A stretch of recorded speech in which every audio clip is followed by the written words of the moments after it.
prichádza z hája 14:21, ale počuli ste prvý výstrel aj druhý výstrel. Tak budeme opakovať štart.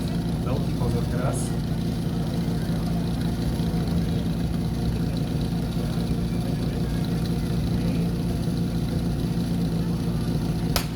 Teraz to vyšlo. Jazernica ide do svojho ligového pokusu. Hlavný prúdar síce vybehol, ale nemá zapojenú polospojku. Uvidíme, ako toto celé chlapi vyriešia. Veľmi dôležité je dokončiť pokus, popisu body. Toto je ligový pokus.